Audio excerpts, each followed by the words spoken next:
Om Shruti Smriti Purananam Alayam Karunalayam Namami Bhagavat Padam Shankaram Loka Shankaram Shankaracharyam Keshavam Bhatarayanam Sutrabhashya Kritau Vande Bhagavantau Punah Punah Sada Shiva Samarambham Shankaracharya Madhyamam अस्मदाचार्य पर्यन्तां वन्दे गुरुपरम्पराम् ईश्वरो गुरुरात्मेति मूर्तिभेदविभागिने व्योमवद्व्याप्तदेहाय दक्षिणामूर्तये नमः गुकारो अन्धकारो वै ऋकारस्तन्निवर्तकः अन्धकारनिरोधित्वात् गुरुरित्यभिधीयते ॐ सहना भवतु सहनौ भुनक्तु सह वीर्यङ्करवावहै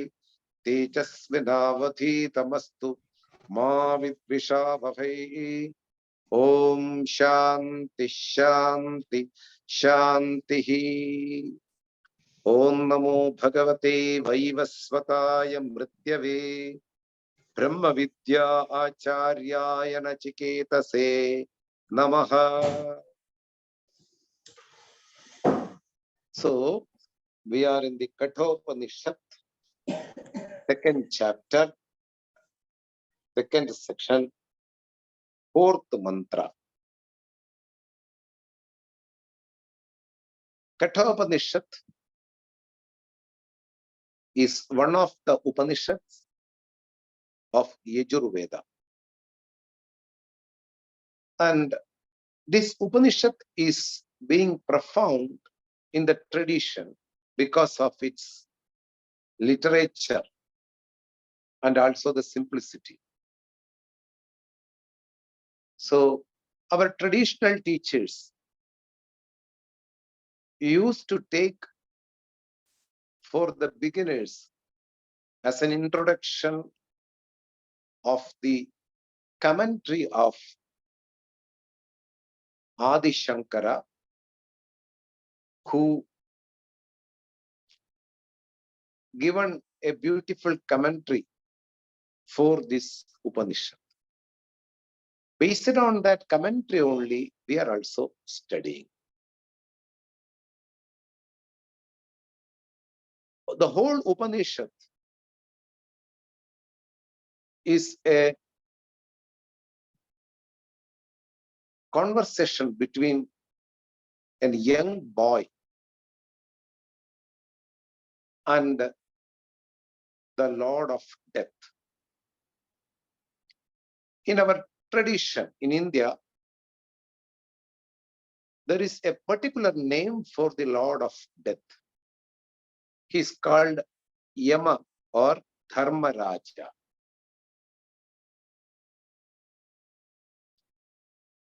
He has studied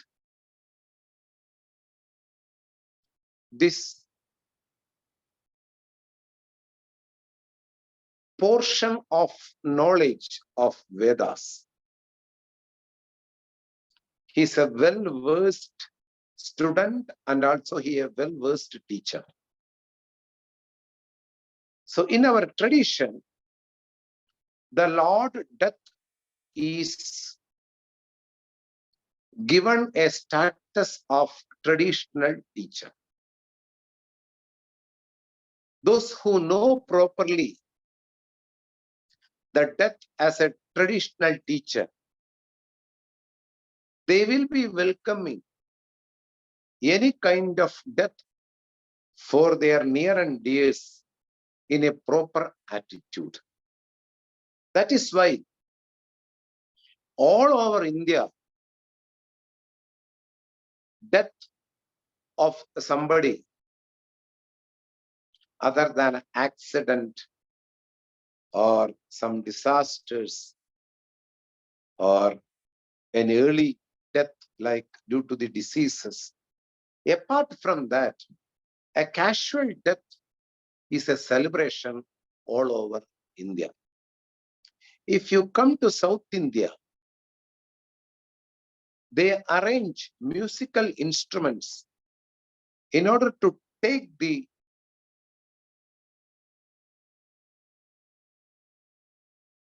dead body of the person to the cremation ground or graveyard, etc. Before that, in a form of celebration only, they will take this dead body to the particular place. Similarly, up to almost 16 days from the day of death, it's a simple way of a celebration. Why? Death is not something to be worried or to have some grief in one's mind, because Lord Death is considered as a traditional teacher in our Indian Vedic tradition.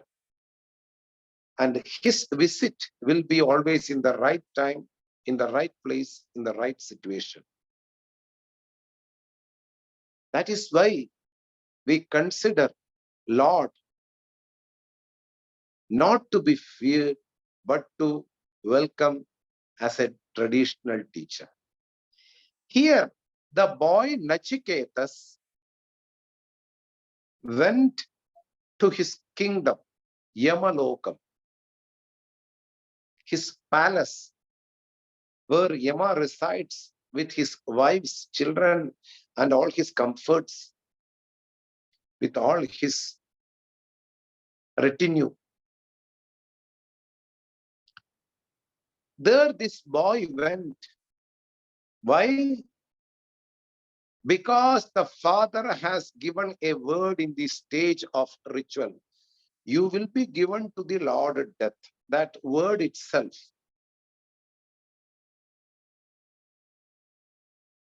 The word what has given by the father should become true. So this young boy decided to go to the Lord's palace.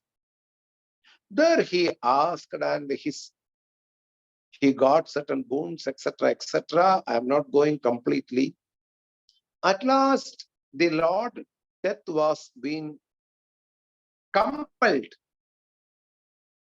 by this boy due to his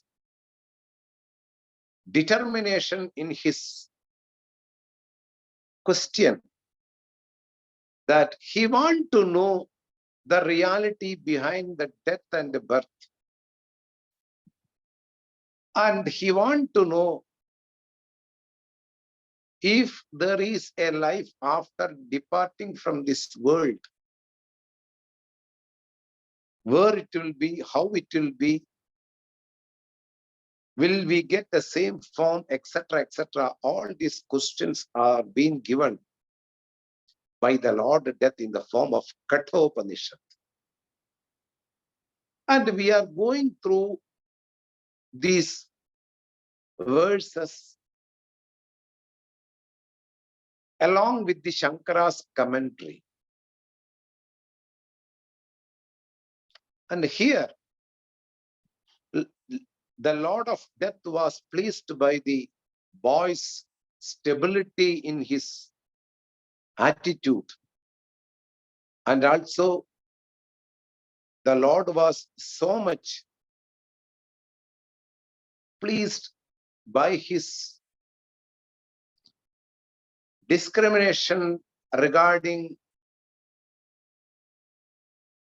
what are the things to be accomplished in one's life. Where will one reach if they go along with the worldly pleasures? All these things are very much clear for this young boy in the childhood itself. So the Lord Death was so much pleased in order to give all the informations in the form of teachings. He started in such a way a boy can understand properly, even though it is a big topic. So Kaṭha Upaniṣad reveals the fact of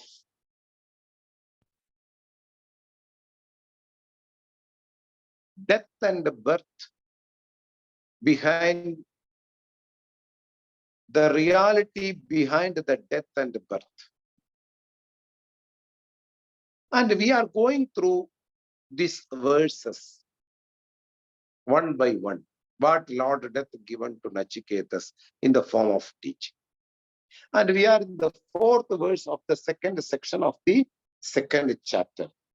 I will read and I will give you the explanation of this verse. Asya visramsamanasya sharirastasya dehinaha dehadi vimuchyamanasya kimatra parishishyate yetat vaitat. Once more I will read. Asya visramsamanasya sharirastasya dehinaha dehadi vimuchyamanasya kimatra parishishyate. Before entering to the explanation of this descriptive verse, we need certain background to understand this verse. We already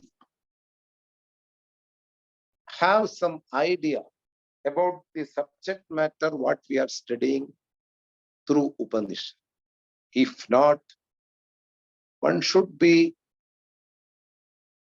very much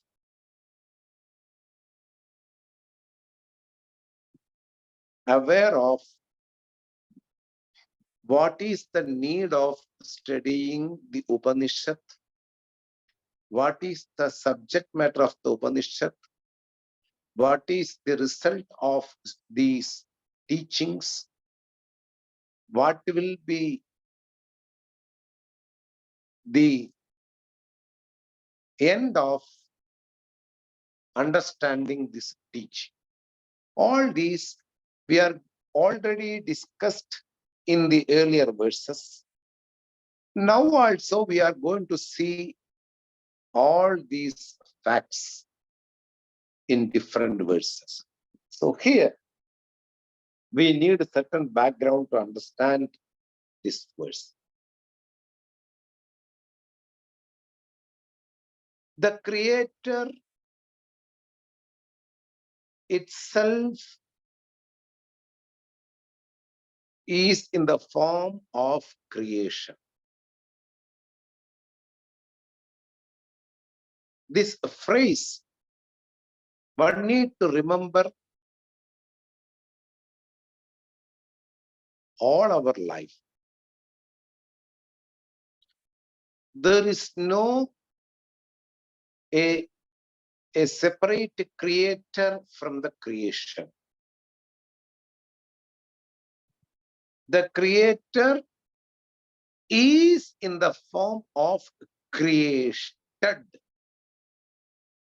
And the old rules and laws and each and every process is also creator only.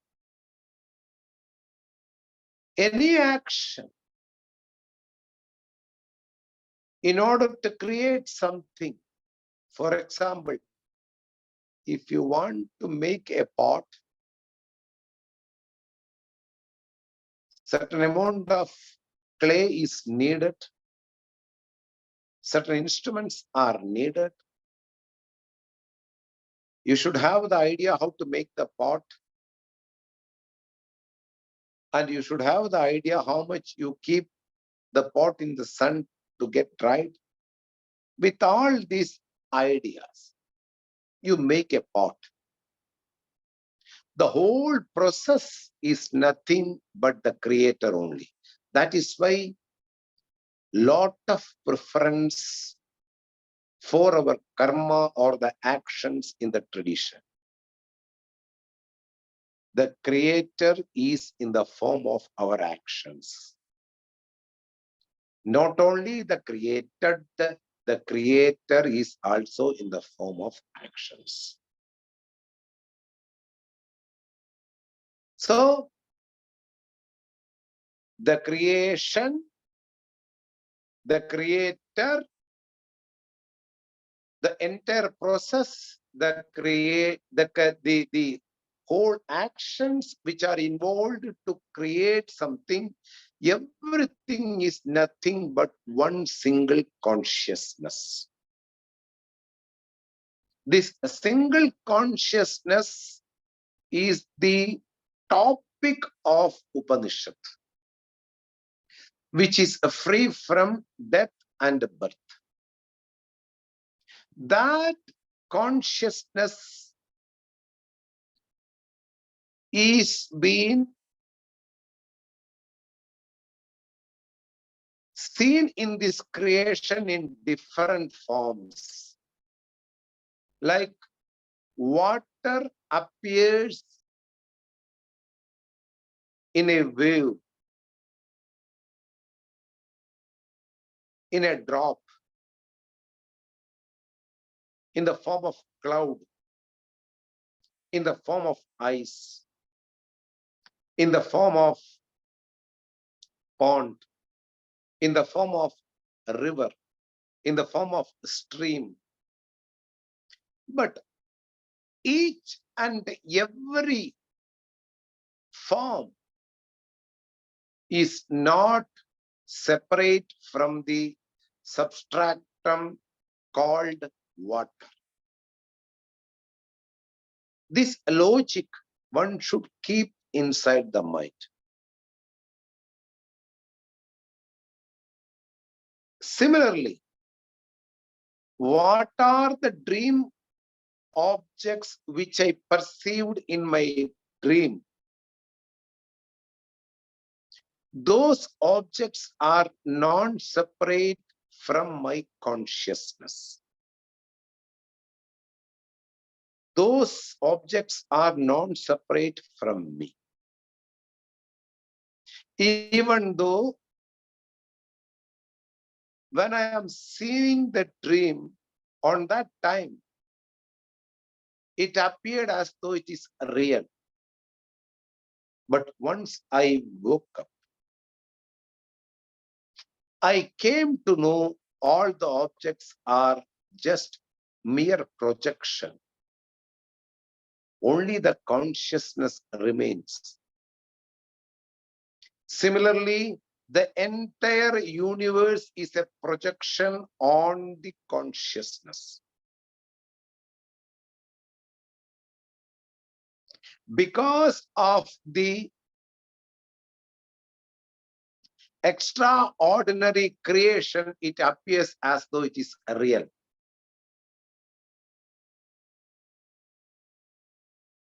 So,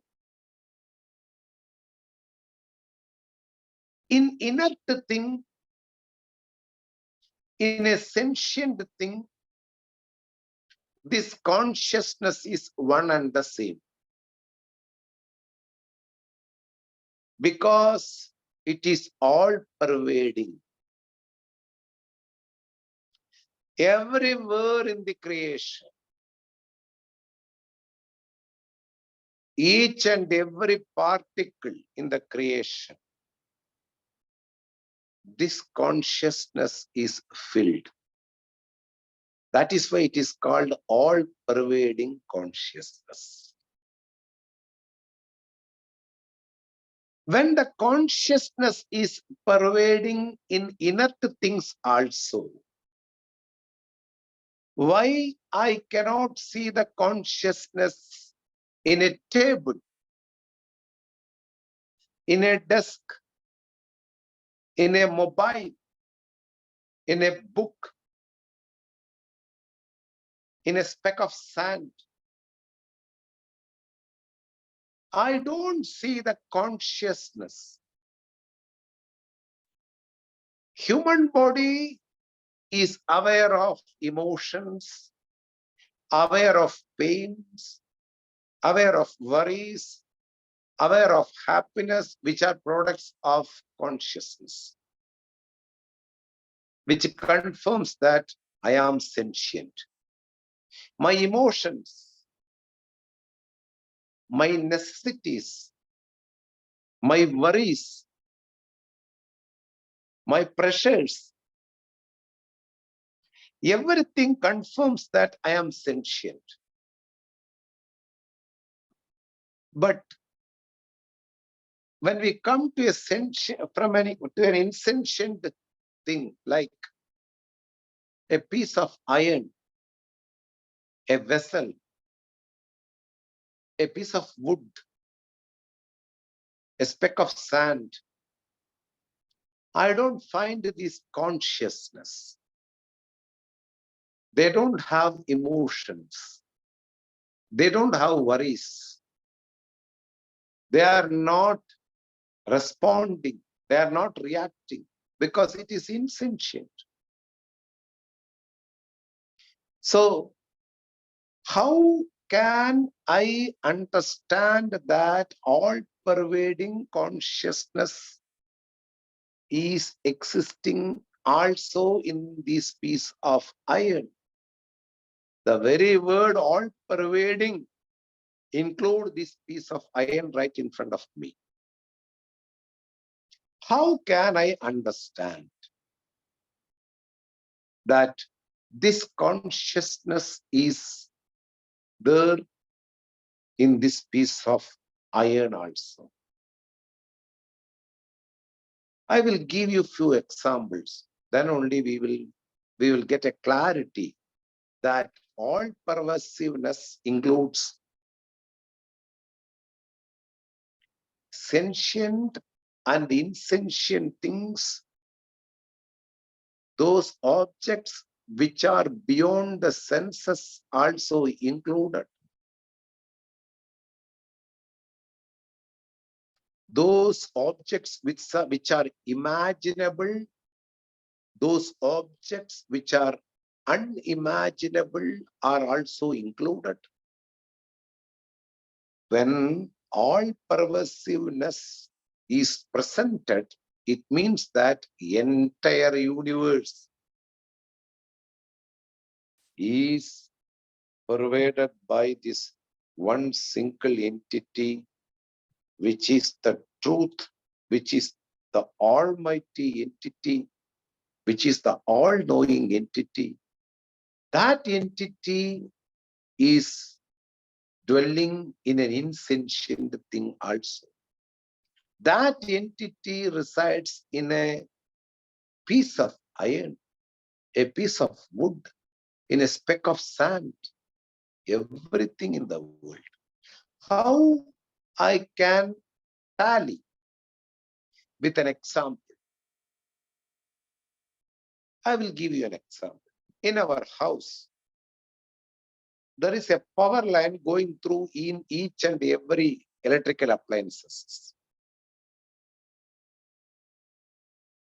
In a bulb, in a light, tube light, in a TV, in fridge, in a washing machine, a motor which suck water towards our tank.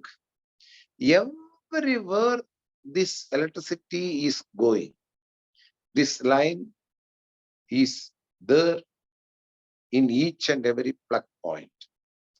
Now the electricity is all pervading in each and every homely appliances. Now, our light got some damage due to the overload or after a period of time. We say the fuse of the bulb has gone. It is damaged. Or the TV, after a period of time, it gets damaged. And it is not having the capacity to project or reflect the things what is being telecasted, or the capacity to spread the light. It loses its capacity to spread the light. But the all-pervasive electricity is present should not be considered as the problem of the bulb. The electricity remains the same everywhere. The power goes everywhere. In spite of the presence of power, the bulb loses its capacity to spread the light. The TV loses its capacity to show the pictures and images in front of me. The defect of the object, the surface of the object is not suitable, even though the electricity being there. It loses its capacity to reflect the things. So, similarly,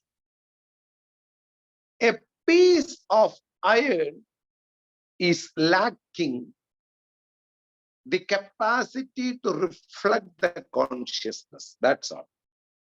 The consciousness is there completely in a piece of iron, but the body, the whole setup of the iron rod or a piece of iron is lacking to reflect the consciousness. It doesn't have eyes. It doesn't have a nose. It doesn't have lungs. It doesn't have intestine, ears, skin, etc., etc., through which the consciousness flows in different forms. But in an inert thing, the consciousness, even though one and the same, pervading everywhere, tip to top, still it lacks to reflect the all-pervading consciousness. Similarly, when the sun is shining everywhere in the house, if we keep a mirror towards the sun, we will get an image of the sun inside the mirror, because the surface of the mirror is conducive to get an image of the sun inside that.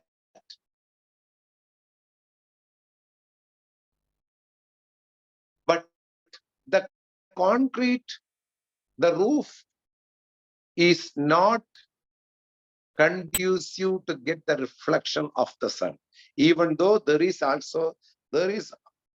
also an image is there, but the surface of the roof, the RC building, even though the sun is reflecting, the image is not seen. Why? Because of the limitation of the surface, the defects of the body. Mirror have the capacity to reflect the image of a sun. At the same time, the concrete of the roof, even though the sun is shining, it doesn't have the capability, due to its limitations, which is not conducive like a mirror to reflect the image of the sun. That's all. The same logic we need to apply to the inert things and the sentient things. Sentient things have the capacity to reflect the consciousness in different forms, in the form of conversation, communication, in the form of smell, in the form of listening, in the form of vision, in the form of touching. Because of the consciousness, presence of the consciousness, All these senses are activated and they will work in their respective objects. And we have a conducive body which can reflect this consciousness. That is why in tradition, the mind is also called Chidabhasaha, one who reflects the consciousness. But the insentient things, due to their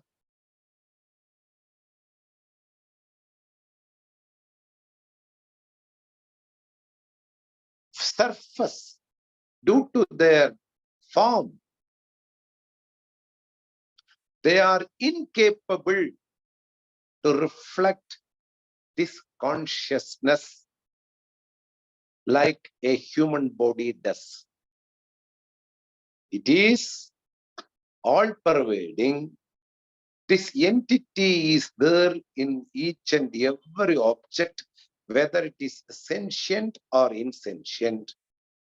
But a sentient thing can reflect this consciousness according to its own body, but an insentient thing, due to its incapability of its shape, form, structure, modification in the creation, it cannot reflect the entity, even though it is all pervaded.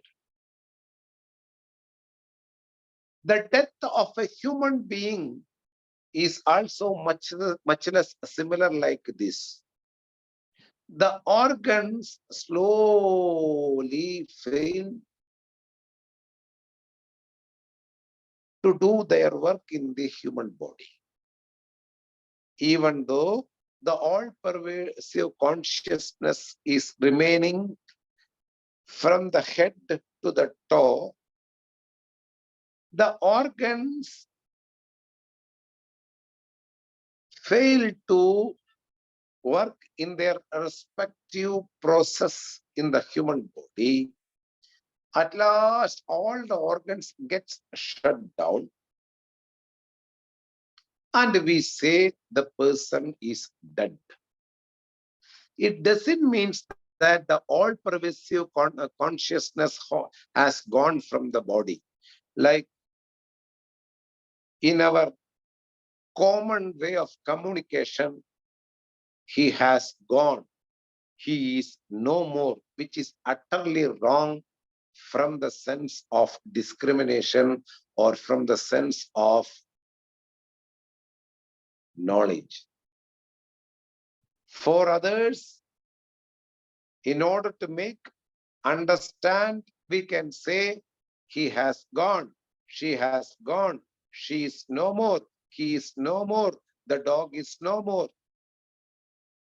The all-pervasive consciousness remains there because there is no place to go for the all-pervasive consciousness. Everywhere it is pervaded, in the body, in the ocean, in the stars, in the sky, everywhere this substratum is being superimposed in this universe in different names and forms. All these names and forms are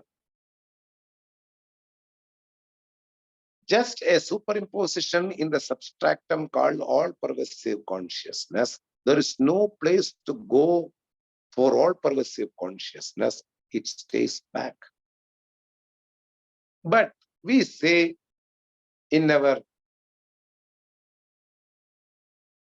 life, in our empirical dealing, that person who was critical due to that accident occurred before 3 days. He has gone. It can convey what you want to convey for a person, but from the standpoint of reality, one should know that there is no coming and going in a body. Like sun never rises, sun never sets. Similarly, There is no coming and going of this all-pervasive consciousness in this creation. It remains the same. But the body fails to reflect this consciousness through mind, through organs, through our internal organs, through our external organs, etc., etc. And we say he is or she is no more. So death means the body can't reflect the consciousness anymore. This is the final statement. Death means a limited body after a period of time living in this world, getting deteriorated every day, weakened every day. When the time passes, it grows, and after a period of time, the organs will fail to do their respective duties inside the body. The external organs will get damaged due to its usage. So, after a period of time, these organs can't reveal, can't reflect this consciousness which is inside this human body. This is called death. Now we will go to this descriptive verse. What was the verse? Asya Vishramsamanasya Sharirastasya Dehina. Dehi in Sanskrit, one who is endowed with a body. Deham yasya asti saha dehi. Yogi, one who has yogam, is called yogi.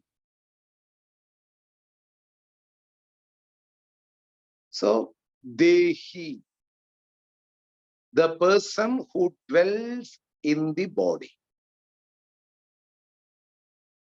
the indweller of the body, of this body. That is this all-pervasive consciousness, the self or the Brahman. There are synonymous words. For the sake of understanding, I always use all-pervasive or all-pervaded consciousness.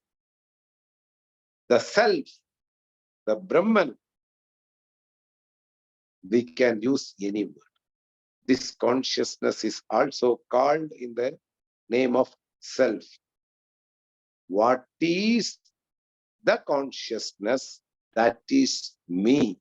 So that the name is very suitable, the self. And Brahman, which is the biggest of this universe.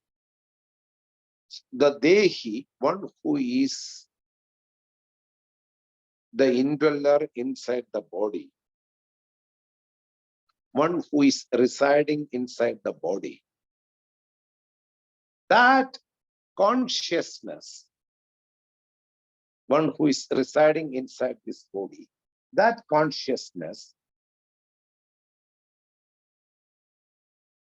cannot be reflected by the body after a period of time. The knot get loosened. Vishramsamanasya. The reflection is not at all there. The mind is not working. The senses are not working. Slowly,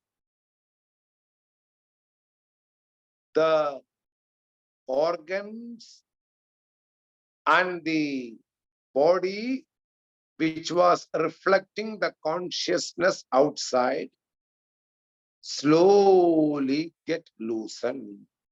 Vishramsam. Slowly, it get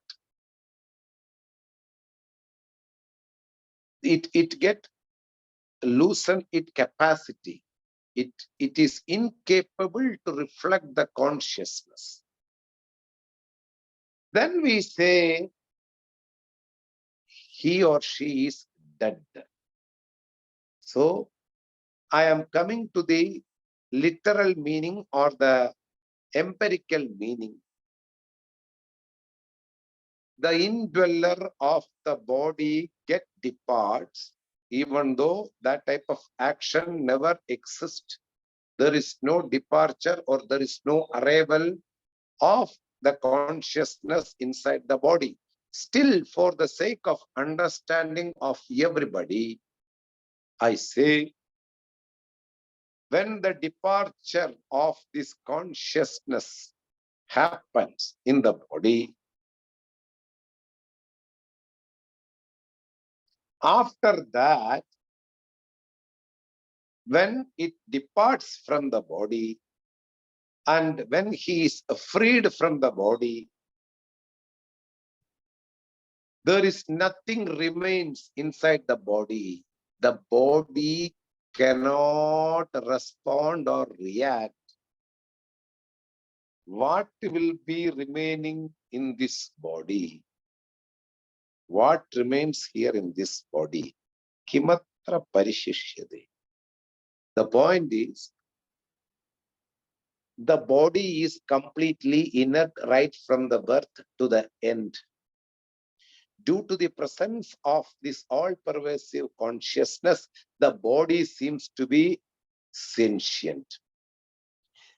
Like the bulb spreads light everywhere inside the room due to the presence of the electricity or the power, when the light failed due to some defects inside the bulb or filament, etc., etc., even though the presence of electricity being the damage inside a limited object due to the incapability, there is no capacity anymore to spread the light even though the electricity is presented. It's a limitation of the bulb or the light. Similarly, when the body gets deteriorated and damaged, it cannot reflect the consciousness anymore. We say the prarabdha is over. What is meant by prarabdha? Those actions which are to be done by this respective body is called prarabdha. It is finished. No more activities remains now. So that the body stay quiet. It became inert again. Why? It loses its capacity to reflect its consciousness. The literal meaning of this verse, I will repeat again.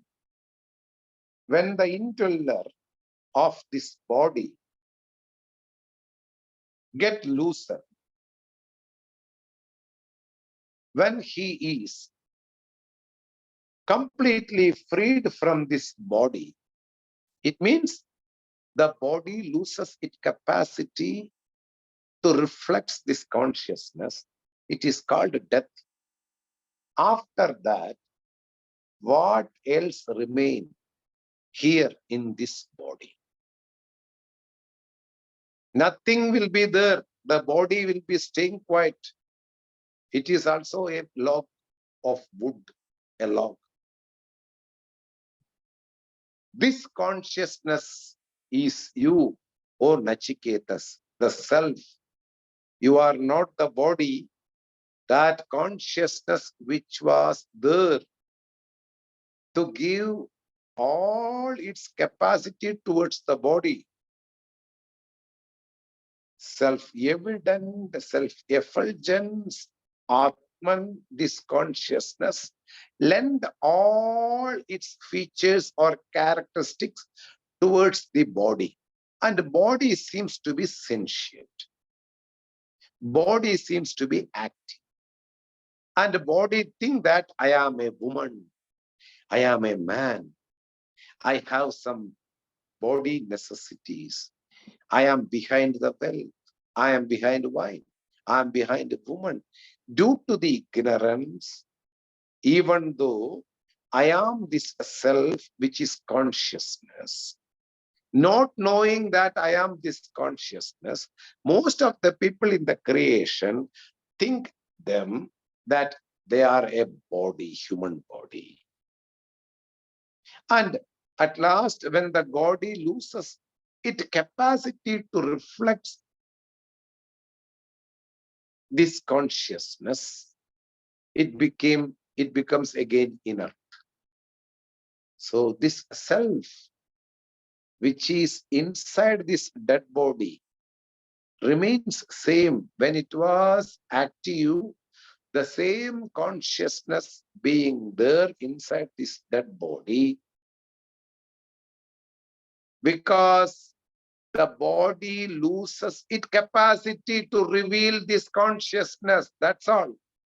So here Lord Death asked Nachiketas, what can this body, what will the body do when it loses its capacity to reflect or reveal this consciousness? That is called the death. Etat vaitat. Indeed, you are that only. You are this consciousness which given all the sentience towards this human body. Like when you take a hot tea in a steel glass, the heat of the tea immediately gets to the glass. The glass, naturally it is not hot at all. Due to the presence of the tea inside the glass which I hold seems to be very hot. Similarly, the body, by natural, it is insentient, inert, but the presence of the consciousness make the body sentient, and this sentience make me to think other than what it is.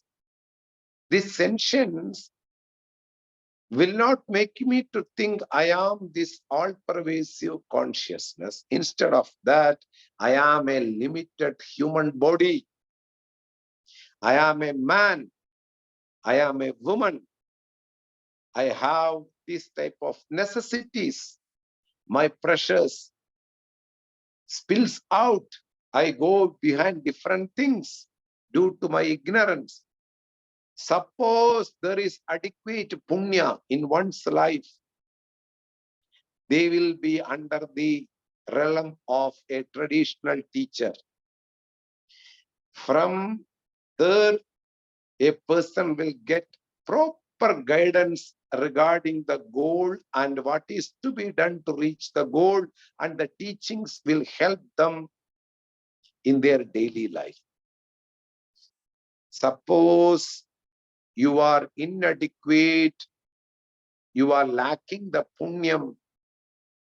Punyam means in English, there is no proper literal translation. The results of the noble deeds make the person to reach under the teachings or under a traditional teacher. The results of the noble deeds are called punya. Suppose a person is lacking this punyam, he will be behaving like a normal living being. He may be a rich person or she may be a rich person. She may be beautiful. She may be having different type of business commitments, and a lot of things will be acquiring from this external world. Everything is okay. We call it samsara, death and birth cycle, not knowing the reality about oneself, and they misunderstand about oneself that I am a woman or I am a man and I should do all these things as responsibilities in my life. I have to do that, I have to do this, I have to go behind the job. I have to get married. I should have some kids. All these are called the death and birth cycle. How the death and birth cycle happens? When there is no proper understanding about oneself, that I am this all-pervasive consciousness which is never subject to death and birth, only a superimposition of body made me to run behind certain things in this empirical world. Proper clarity about the teaching make the person to come out of this death and birth cycle. Thus, a person will be freed from the jaws of death while living itself. There is no fear at all regarding the death of the body. Normal people will be afraid of a death. Nobody can tolerate one's own non-existence. Because the doctor told me, you may get more infection if you keep this wound in your leg. We should take away that finger. So he decided not to be non-existence in this world. Instead of becoming a non-existence, I don't want to be non-existence. I will say the doctor to take away my finger. Because if I keep that finger again and again, because the wound is not healing at all due to some limitations in my body, I don't want to be a non-existing person, so that you take the finger. People are worried about their non-existence. Nobody like non-existing. They want to exist in the world. They want to enjoy TV. They want to enjoy these food items. They want to enjoy with their partners. They want to enjoy the sexual pleasures, etc., etc. People are behind that. Nobody wants to be non-existence, because deep-rooted misunderstanding ideas, erroneous notion that I am this body. But a person who study under a traditional teacher come to know the real fact about oneself, that I am not this body. Body is a mere superimposition, an apparent reality on the consciousness. And I am this consciousness, which is also called the self, the one and only truth in this creation. There is no God, there is no creator, there is no disciple, there is no guru, there is no punya, there is only consciousness remains. Once they are confirmed with this reality, nobody can shake them. They will be laughing when they are informed there is a major issue towards your body. They will laugh. We have to see what is the fact, and you give me medication. That's all. They will never get shocked because they know the reality. They are not at all worried about the issues of the body. It doesn't mean that you should not take medication, okay? You have to go through proper medication if there are anything issues like that. The point is, Nayam hanti na hanyate. In the Bhagavad Gita, it is told, it cannot be an enjoyer, it cannot be a karta, doer. There is no doership, there is no enjoyership. Both will be only for the body. The self cannot be killed by anybody. It is an eternal entity. It is not like our body. It is a formless, eternal entity in the form of consciousness, which will remain after the departure of the body, which will remain after this body goes in this world. That will continue to remain the same. Satyam, Jnanam, Anantam, Ityadi Surupehi. These are the characteristics. Satyam, the eternal truth. Jnanam, in the form of eternal consciousness. Anantam, in the form of eternal happiness, infinite. This being me, why should I worry about my death and birth? There is no death and birth for an eternal entity. Something already existing before my birth, something will be existing after my death also. That is called self, that is me. I am not worried about my body awareness or body experiences or my anything in the world connected to body. Etat Vaitad, that entity definitely you, O Nachiketas. This is the meaning of the verse. We will see the next verse with its meaning of Shankara's commentary in the next class. Om Sasti Prajabhya Paripalayandam Nyayena Margena Mahim Mahishaha O Brahmanebhya Shubhamastu Nityam Loka Samastha Sukhino Bhavantu Kali Varshadu Parjanyaha Prithvi Sasya Shalini Deshoyan Shoparahitaha Brahmana Santu Nirbhayaha Sarve Bhavantu Sukhinaha Sarve Santu Niramayaha Sarve Bhadrani Pashyantu Ma Kaschid Dukkhabhag Bhavet Asato Ma Sadgamaya Tamaso Ma Jyotirgamaya Mrityorma Amritam Gamaya Om Purnamadav Purnamidam Purnat Purnamudachyate Purnasya Purnamataya Purnameva Vashishyate. Om Shanti Shanti Shanti. Harihi Om Shri Gurubhyo Namaha. Harihi Om.